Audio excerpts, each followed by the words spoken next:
It's time to put the divisions of the past 4 years behind us. It's time to unite.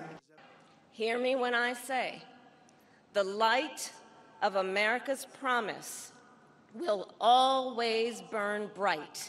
47th President-elect of the United States, Donald Trump, continues making his cabinet appointments and building out his White House staff. We have been following the historic 2024 presidential election since the campaign began several years ago, and we are continuing to follow the fallout from that election and Georgia's future as a continuing battleground state in the United States. I'm Tim Darnell. Thanks for joining us for this edition of Political Update, broadcasting from our First Alert desk in our Midtown Atlanta studios, and I'm joined by not only the hardest working political reporter in Georgia, but also one of the most knowledgeable, Doug Reardon. Doug, you have been covering the campaign since its very beginning. Several months ago, more than a couple of years ago now, when Donald Trump announced his intention to run for re-election. And on election night, you were actually at the Trump watch party in Buckhead. I'd love to hear from your experiences what the mood and the atmosphere was like at that night. Yeah, well, typically at election parties, Tim, you'll see the ups and downs as the numbers start to roll in, losing a state here, winning a state there, but that was certainly not really the case at this GOP watch party held by the Georgia Party and the Grand Hyatt in Buckhead. People were happy throughout the night, and as the numbers started to come back, as polls started to close in other states that are closing later than us, and those numbers started to roll in, it was a very joyous atmosphere in that Grand Hyatt ballroom because I think there was a sense from the very beginning that Donald Trump was ahead, he stayed ahead, and a lot of the room was cleared by the time Georgia was even called at about 1:30 in the morning because people felt so confident that he was going to run away with that win. They started going home to watch on their own couches, and so there was a lot of confidence in that room, and again, there was never really a down moment because the former president and now president-elect won just about every state he was supposed to, and some of the states that people thought he might not win. As I mentioned at the top, Donald Trump is continuing to build out his cabinet and his White House staff. We know that Susie Wiles has been named his White House Chief of Staff. She is the first female Chief of Staff in the Oval Office in American history. Pete Hegseth, Defense Secretary, South Dakota Governor Kristi Noem, Director of Homeland Security, former Arkansas Governor and presidential candidate Mike Huckabee, U.S. Ambassador to Israel, John Ratcliffe, CIA Director, Tom Homan, one of his first appointments as border czar, Mike Waltz, National Security Advisor, also billionaire entrepreneur and visionary Elon Musk and Vivek Ramaswamy have been named to a new department, the Department of Government Efficiency. We have this report from CBS national correspondent Jared Hill on all of these cabinet appointments and more that are in the works. Here's that report.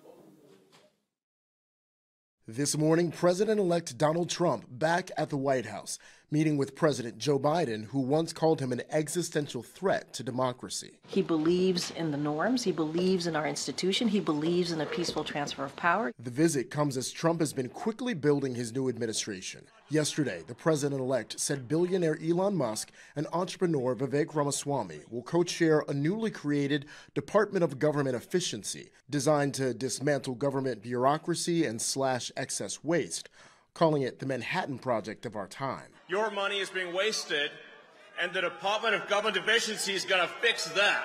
Trump also nominated former Arkansas Governor Mike Huckabee, a strong defender of Israel who's against a two-state solution with Palestinians, as U.S. ambassador to Israel. Former Texas Congressman John Ratcliffe, once Trump's director of national intelligence, picked as CIA director, and Army veteran and Fox News host Pete Hegseth named Secretary of Defense, a pick that drew this reaction from the top Democrat on the House Armed Services Committee. He does not seem to have much of a detailed background in DoD policy. The lack of experience is concerning.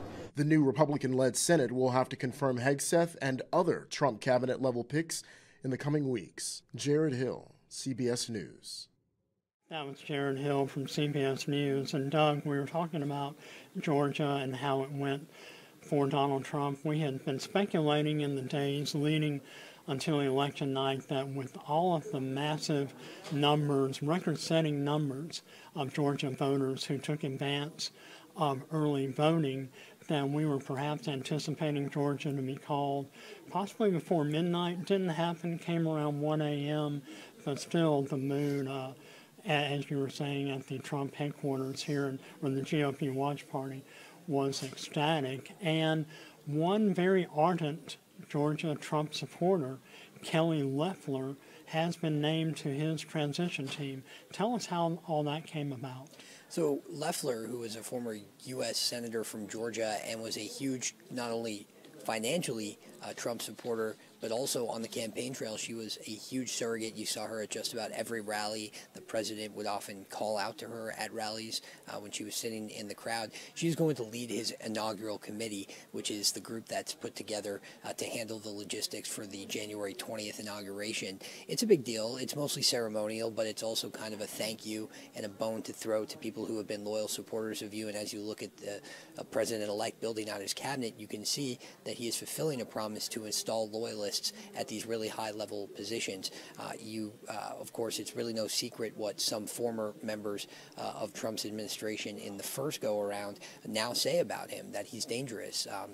Folks saying things like his former military generals, that he was comparing loyalty to Hitler's generals. And so this time around, it's pretty obvious that Trump is going for the people who most support him, no matter what he does or says when filling out his cabinet and some of these more ceremonial positions. Regarding Kelly Loeffler, she is a former United States Senator. Governor Brian Kemp appointed her to fulfill the unexpired term of former, now deceased U.S. Senator Johnny Isakson, one of Georgia's most popular Republican officials, first as a state lawmaker, then a congressman, and then a U.S. Senator. Johnny Isakson retired a couple of years ago due to health reasons and later passed away. But Kelly Loeffler was unsuccessful in her bid to retain her U.S. Senate seat during her first true election when she was seeking her first six-year term. You did a story earlier this week on Georgia Democrats' reaction to the overwhelming support that really propelled Donald Trump not only to win Georgia, but also to win the Oval Office. And one of the people in your packages, in this upcoming package, is Senator Raphael Warnock, who was the architect of Kelly Loeffler's Senate defeat a couple of years ago. I want to play this package. We're talking, first of all, about the criticism that Georgia Democratic Party chairwoman and U.S. Congresswoman Nikema Williams is under, but also Reverend Warnock had some very interesting, very pointed comments this past weekend. Let's play that package right now. This week, 22 members of the Georgia Democratic Party, most of them candidates who lost their recent state house races, called for the resignation of party chair Nikema Williams. They say Williams, who is also Georgia's 5th district representative in Congress, didn't do enough to help Democrats win this November. The letter reads, quote, "Being in the U.S. House of Representatives is a full-time job, requiring the member of Congress to spend countless hours in their district in Washington. There is simply no time to lead a battleground state party." It came the same week the group Young Georgia Democrats also called for Williams' resignation, saying as a member of Congress she was, quote, "legally limited in her ability to fundraise for the party because she is a congresswoman. While we appreciate and respect her service, these two roles are not compatible." It was continued fallout for Democrats who suffered huge losses in last week's election. During his Sunday sermon at Ebenezer Baptist Church, Democratic Georgia Senator Raphael Warnock touched on the difficult night for his party while urging congregants to remember the 2026 election when the governor's mansion and a Senate seat are on the ballot. Because we find ourselves asking ourselves, how could we be here again? Makes me want to holler. Throw up both my hands. But we're getting ready. Because this this won't be the first time we had to save America. Doug Reardon, Atlanta News First. Doug, that package we just showed had Reverend Warnock really saying this past Sunday, how did we get here? How are we finding ourselves in this position again? And this isn't the first time we're called upon to, quote unquote, save America. Tell me your take on that.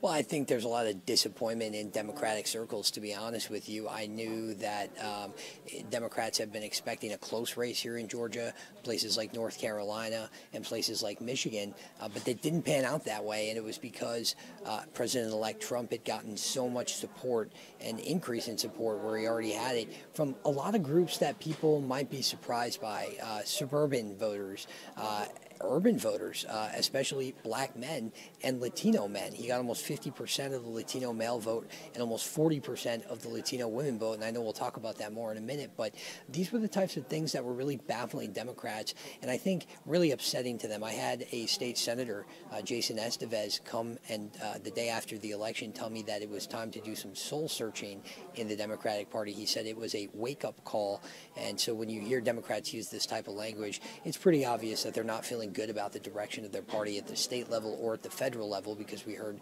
Senator Warnock say the same thing. So it really is time for a retooling of their messaging and a kind of rethinking of how they reach out to voters. Let's talk about the Latino vote, because this is another focus of another package and a report that we're going to show momentarily.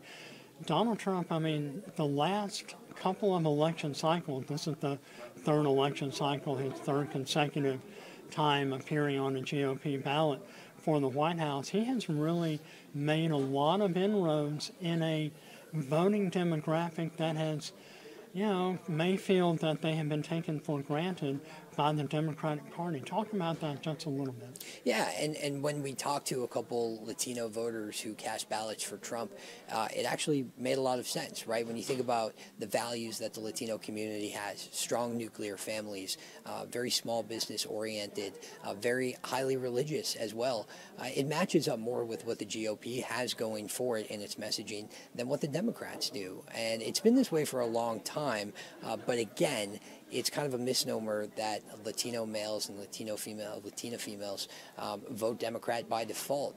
That certainly wasn't the case this time around. Trump saw almost a 5% increase in his take of Latino voters over the course of 2020 to now. And again, one of the things that baffled a lot of people about this, as we're about to hear, is this element of immigration and some of what Trump says about folks who are coming in from South American countries. But remember, you have to be a legal citizen to vote. And these people are telling me, as you're about to hear, that they did it the right way, and they actually agree with what Trump says about immigration. Let's listen to your report right now.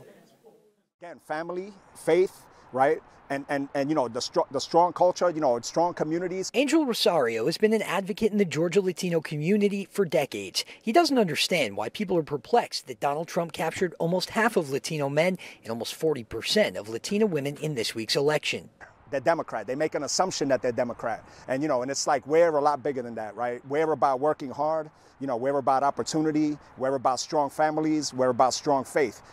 Nowhere in Kamala's campaign was that ever said, right? Rosario says what Democrats took for granted, Republicans this year paid attention to. Their message, he says, was much clearer. The Latino who's trying to put food on his table food on the table for his family, he's not looking at, hey, this guy's a dictator. Despite Trump's plans to carry out mass deportations and rhetoric around immigrants, that wasn't the main concern among voting Latinos, says Trump voter and advocate Camille Solberg. They were thinking, okay, now it's all about safety. Are we safe here in America? We just came from El Salvador or whatever, and now this country's going to turn into what we ran from? Right? They're saying that, hey, we want to have immigration. We are immigrants ourselves, but we came the right way. We paid our fees, we put our time in here. Solberg and Rosario both say the learning lesson for campaigns on both sides is to pay more attention to the unique needs of the Latino community, because the voting bloc isn't a monolith. They're not at all. And that is an error that the Democrats have committed again and again and again. We're saying, hey, man, just come in and give your message. Doug Reardon, Atlanta News First. now that Donald Trump is the victor of the 2024 presidential election, an election unprecedented in American history, an election that in which he sought to become the first twice impeached president to reclaim the White House, a race in which he was successful in reclaiming the White House for 2 non-consecutive terms, becoming the first American chief executive to do so since Democrat Grover Cleveland in the 19th century accomplished the same feat, and also becoming the first convicted felon to be elected to the Oval Office. Vice President Kamala Harris was seeking to become the first woman and the first woman of color to win the presidency, as well as become the first candidate to be elected to the White House without ever winning any of her party's primaries. The automatic question is, what happens now in Georgia? A lot of speculation as to the status of the other felony and civil cases in which the 45th and soon to be 47th president is involved in.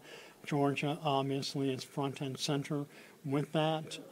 One of our top stories on the day after the election was what happens to Trump's Georgia indictment case now that he is officially the president-elect. You have an interview coming up very soon with Fulton County DA Fani Willis, who is at the heart of that indictment. I'm curious to know what your thoughts are on this. Well, I think that it's kind of out of our hands at this point because we had that Supreme Court ruling that showed that, this was from a couple months ago, that ruled presidents in their acting duties are immune from most prosecutions if they're acting in their official capacity. And at the time, on January 6th, and when Trump had also made that now infamous call to Secretary of State Brad Raffensperger, he was still commander-in-chief. Lame duck, yes, but still commander-in-chief. And so it will be very difficult now for District Attorney Fani Willis to prosecute Trump. Probably impossible, I would venture to guess, while he's in office. And so the earliest she could get that done would be at the end of his 4-year term in 2029, closing in on probably 2030 by the time things start to wind back down. And so this may not be a possibility for her, but keep in mind there are over a dozen other people who are charged in this case, and some big names too. Mark Meadows, who just got his bid to move this to federal court denied yesterday, so he'll be in Fulton County. Rudy Giuliani, who again has a $148 million settlement to pay to 2 Georgia election workers. So these are people who are still facing charges, who really had a lot of hand in the alleged acts that Fani Willis says went on after the election. So we can't forget about them, but it is very unlikely that President-elect Trump will be prosecuted any time in the next 4.5 years. And as we wrap up this edition of Political Update here on Atlanta News First, we will remind everyone that the Georgia Court of Appeals will be holding a hearing in early December that will determine whether or not Fulton County District Attorney Fani Willis will even be allowed to remain on the case. In the meantime, we will continue to follow these and all of the other fascinating political developments here as Georgia continues its role as the battleground state to watch.